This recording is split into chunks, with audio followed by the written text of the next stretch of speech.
Muy buenas tardes a todos los que se van sumando a la primera edición de Productores Culturales Detrás de Escena. Bueno, nos presentamos. A mi izquierda, Hugo Daniel Saavedra, docente de la Universidad Nacional de San Luis y de la Cátedra Gestión y Elaboración de Proyectos. Bien, quien les habla, Facundo Monti, fundador de Charlas Logísticas, también docente de la Universidad Nacional de San Luis en la Facultad de Ingeniería. Le damos la bienvenida entonces a Diego Álvarez. Fue elegido por toda su actividad que ha ido desarrollando desde hace ya tiempo y donde ha ido pasando por diferentes actividades culturales, ¿no? Hola, ¿qué tal? Bueno, muchas gracias por la invitación y nada, un placer estar con ustedes. Les muestro un poco una suerte de carta de presentación y comenzamos a hablar un poco de cómo se llegó a este punto.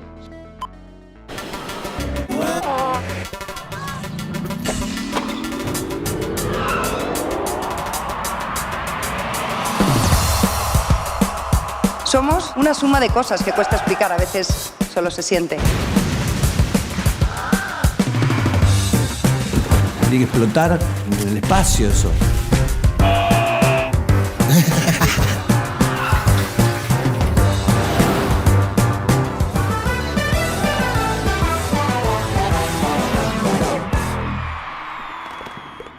La estructura donde trabajo y que dirijo, que es Plataforma, que es una productora de entretenimiento en general que está presente en toda Latinoamérica. Producimos contenido, eventos culturales, entretenimiento, fundamentados en tres pilares: en la música, en contenido orientado a buscar una propuesta cultural diferenciada y con un fuerte acento en la integración de la región, Latinoamérica. La productora se desarrolló fundamentalmente en México y trabajo en medios audiovisuales y en contenidos de entretenimiento, informativos, proyectos culturales desde el año 90. Estudié y me desarrollé en Argentina con una formación bastante heterogénea. Y a la hora de elegir una carrera, empecé a estudiar agronomía. No tenía nada que ver. Dejé al tiempo, estudié comunicación, después estudié antropología, me interesé por la filosofía, estudié historia del arte y fue como una especie de ninguna carrera que haya terminado, pero un poco como esa mezcla de universos y de saberes que terminaron, desembocaron de alguna manera o afectaron un poco lo que hice. En los inicios trabajé en radio, como decía, muy interesado por la música, por todo lo que pasaba en la escena musical en los 80s, 90s en Argentina, y en un momento empecé a trabajar más en televisión, empecé escribiendo guiones para Antonio Gasalla, tuve como una pequeña productora que hacíamos videoclips, para el cual produjimos videos para Ilia Kuriaki, para Babasónicos, para Decadentes y demás, hasta que en un momento me interesé mucho por contenidos musicales, como en producciones que tuvieran que ver de manera directa o indirecta con la música, y bueno, finalmente terminé trabajando en MTV y que resumía un poco todo lo que quería hacer.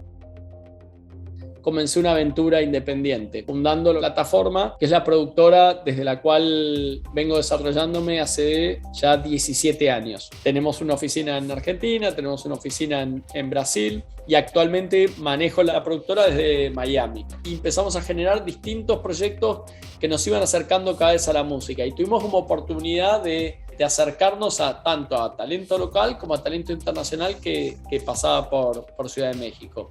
La posibilidad que tuvimos en Plataforma de desarrollar todo esto tuvo que ver con la capacidad logística y el ir conociendo e ir aprendiendo diferentes formas de trabajo para ejecutar las ideas y para llevarlas a cabo. Una de las cosas a tener en cuenta en la formación de uno es cómo aceptar diferentes miradas y cómo fortalecer esa idea de creación de equipos y que las cosas, como decíamos, está la idea y la importancia de viabilizarla y ejecutarla, pero también el cómo abrirse para que esa idea crezca.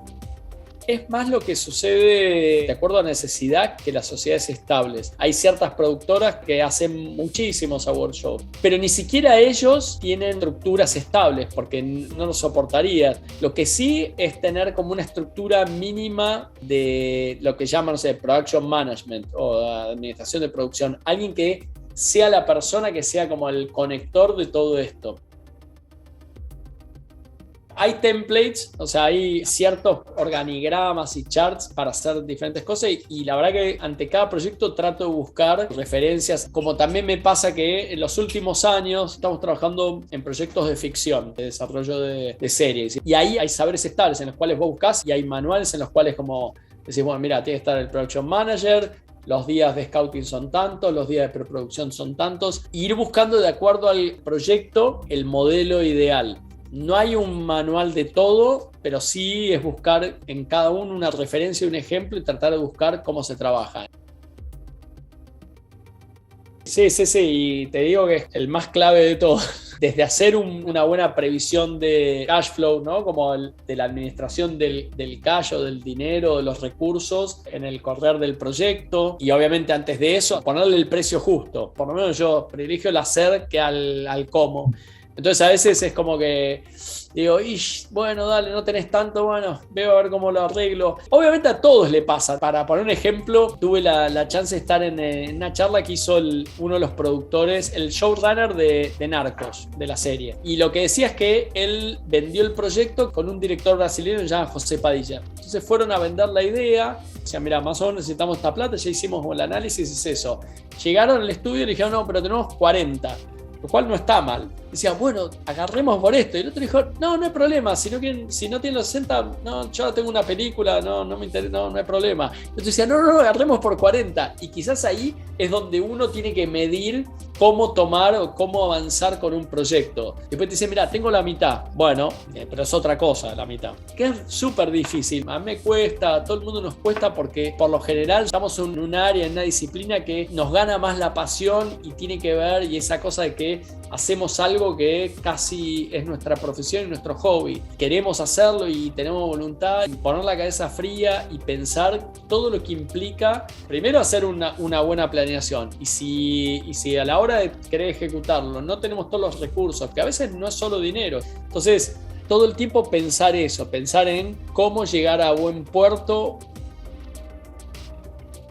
Sí, en México se hace bastante eso. Es como que le da un poquitito de esa sensación de ir a lo que se dice evento por appointment, ¿no? Como que vas y dices, bueno, me pongo bonito, invito amigos y voy a ver.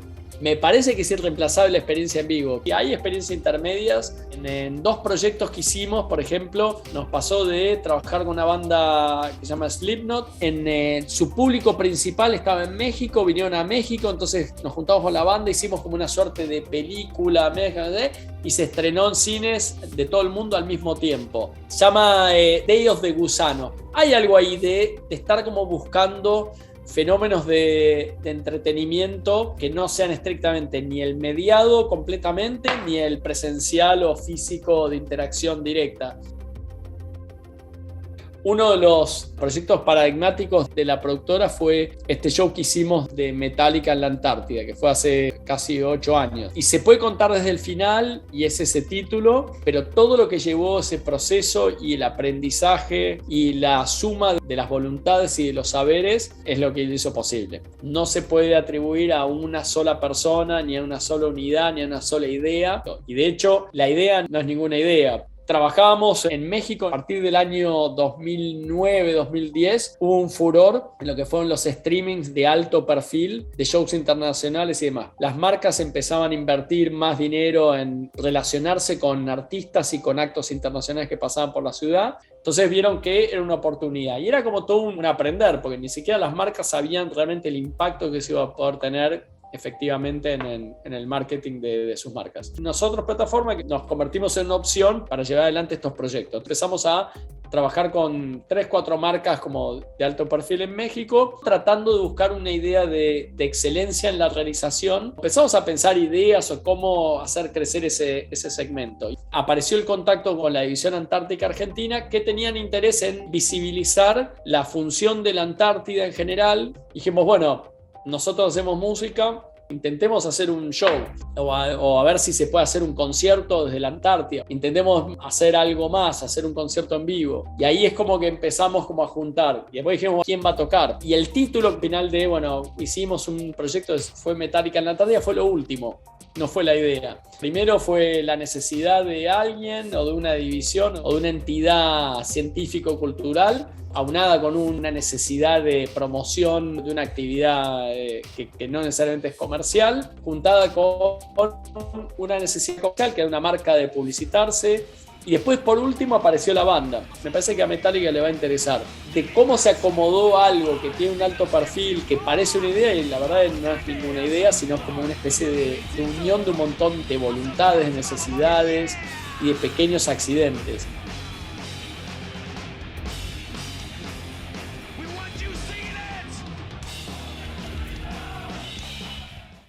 He visto en uno de los documentales que tenías un equipo con 14 fotógrafos. ¿Cómo haces para seleccionar la imagen fija? ¿Cómo trabajás con eso, con la fotografía en sí? A mí una de las cosas también que me apasionan es tratar de cruzar género, y que es como una búsqueda de una originalidad falsa, ¿no? Porque es como de cómo hacer cosas nuevas, que en definitiva no son nuevas, pero decir, bueno, ok, para esto, en vez de hacer video, vamos a hacer 14 fotógrafos o vamos a trabajar este documental solo con fotografías, que de alguna manera es más difícil, porque es un compromiso mucho mayor que tener una cámara, captar una acción y tal, a tener que retratar y contar una historia a partir de una imagen fija. En diferentes proyectos es pensar o acercarme a profesionales o artistas o creadores culturales que trabajen en esas disciplinas. Ahora estamos trabajando en un proyecto sobre unas familias mormonas que hay en el norte de México y un poco dijimos, bueno, ok, empecemos retratándolo a partir de fotografías que traten de captar más esencia. O sea, es más comprometido, pero también esa sensación es mucho más poderosa. Por lo menos lo que veo es que de retratar o un vacío o la angustia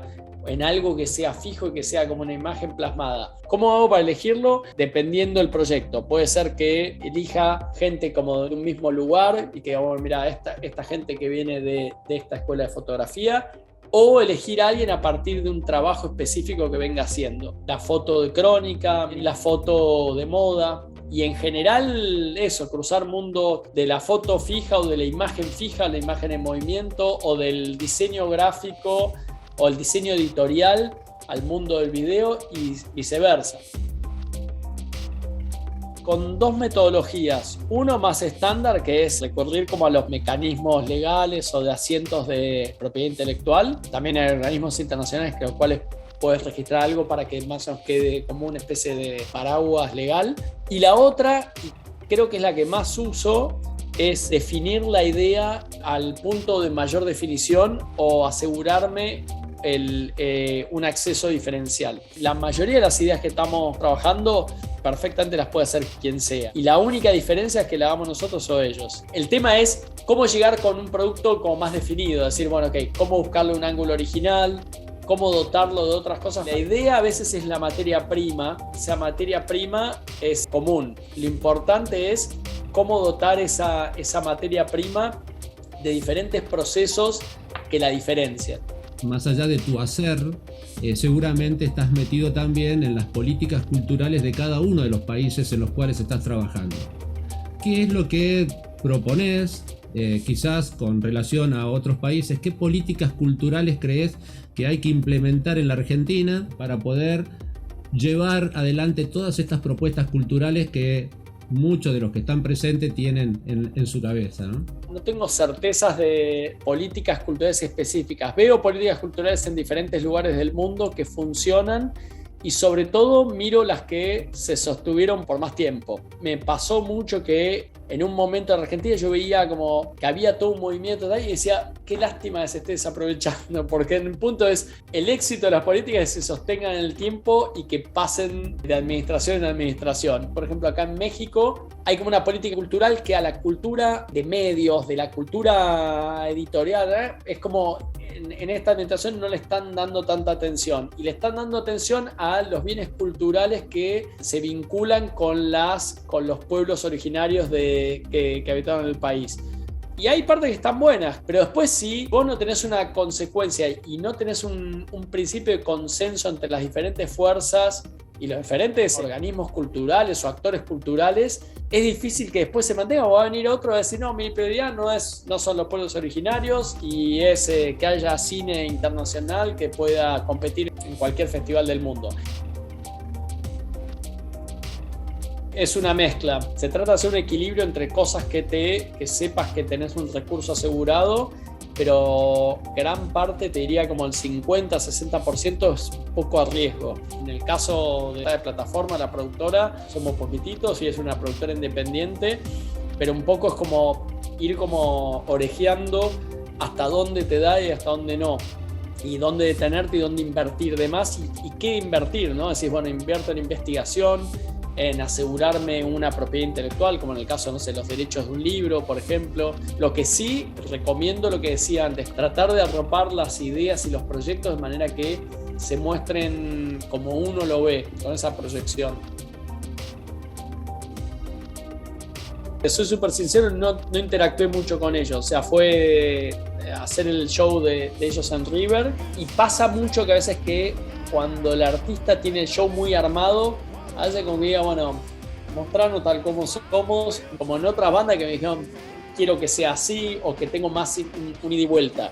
Lo que sí es como, destaco lo que decís, el tema de cuando uno se encuentra con bandas o artistas o proyectos culturales que vienen tan armados, obviamente que llegaron a eso, pero con una visión y con algo que dijeron desde el comienzo, porque decir, bueno, ya ponerse de esa manera, pintarse, tal, es como que tenían como una visión muy clara de lo que querían proyectar, y no es que después dijeran, bueno, no, a ver si es como... Y además lo que significa eso en el tiempo, mantenerlo. Hay que tener como una vocación de show, de entretenimiento y de noción de lo que sos como diseño de la experiencia, que es alucinante, y la verdad que se aprecia. Pero bueno, eso, lamentablemente no tuve más interacción que eso.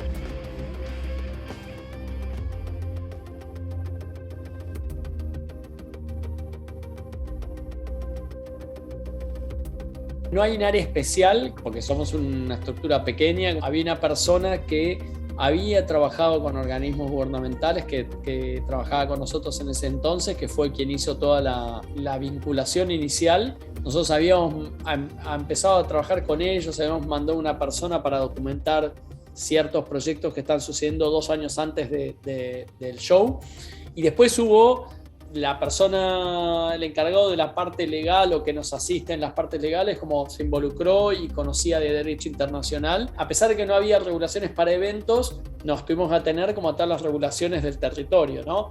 La cantidad de gente, el impacto ambiental. Hicimos un scouting el año anterior, checamos temperaturas, tal, vimos los diferentes lugares que se podían utilizar, y cuando teníamos definido uno, que fue el helipuerto de la base Carlini, lo que era la ex base de Giovanni, se hizo un análisis de impacto ambiental, y para eso se contrató una empresa, ver los posibles impactos, minimizarlos. Por ejemplo, una cosa que en ese momento dijimos, bueno, había un nido de pingüinos cerca, había como ciertas aves que estaban cercanas al helipuerto, entonces ahí dijimos, bueno, se va a hacer sin PA, sin sonido de sala. Se llama sonido de sala, o sea, no sonaba allí tal como sonaba, por eso definimos hacerlo con headphones, la gente, y esos fueron como diferentes problemas que fueron surgiendo que teníamos que ir solucionando. No se podía tocar al volumen que toca Metallica, y ahí fue como, ahí sí fui como el medio el que tuve que decir a Metallica, bueno, pero no pueden sonar como suenan. Entonces dijimos, bueno, ok, hacemos una mezcla, tuvimos que bajar todo por línea, y la gente que estaba en el evento escuchaba el show con los headphones, con una frecuencia, una FM que generamos ahí para que escuchara el sonido. En un comienzo dijeron, queremos llegar con nuestro avión hasta la Antártida. Y dijeron, sí, pero no, tenés un avión que no aterriza en la pista que tenemos. Entonces ahí donde los convencimos que nosotros habíamos rentado un barco, los pasamos a buscar con el barco por otra base, que los trasladamos en un avión desde Punta Arenas, con una línea aérea que hace Punta Arenas base Frey, que es la base vecina a la base de Carlini. En algún momento Argentina se perdió un tren, o no se perdió, como que dejó pasar un tren que tenía que ver con un momento importante, con una apertura del mundo en la creación de industrias culturales sostenidas en el tiempo, y que no dependan de una contingencia ni cambiaria, ni una ventaja económica, que tenga que ver con formación de profesionales con noción de industria. Y no es minimizar de vuelta la individualidad, el talento, tiene que ver con eso, con entender ubicar dónde puede haber una necesidad y dónde hay una virtud de cierto grupo de gente que diga, bueno, ok, Argentina es genial para, no sé, para hacer animación de un tipo, pero hay que invertirle en la formación, en el cruce, para ir a conocer otras experiencias. Y es algo, es difícil, pero no sé, Canadá lo hace y lo hace invirtiendo como no sé, en la industria audiovisual, pero podría ser en cualquier cosa. Me parece que es eso, porque si no, obviamente uno se condiciona a la situación económica y ni siquiera eso, a la condición de mercado que tienen los diferentes lugares. Así que es importante el desarrollo de los talentos y las capacidades de un lugar. El tener una visión sostenida en el tiempo, lo cual es lo más difícil. La verdad que muy agradecido a todos los que han participado. Muchísimas gracias a Diego, a todos los participantes. Bueno, invaluable tu charla, tu testimonio, muchos años de experiencia que son muy difíciles de condensar en pocos minutos y te quedas corto. Muchísimas gracias a todos, nos despedimos y nos vemos en la próxima.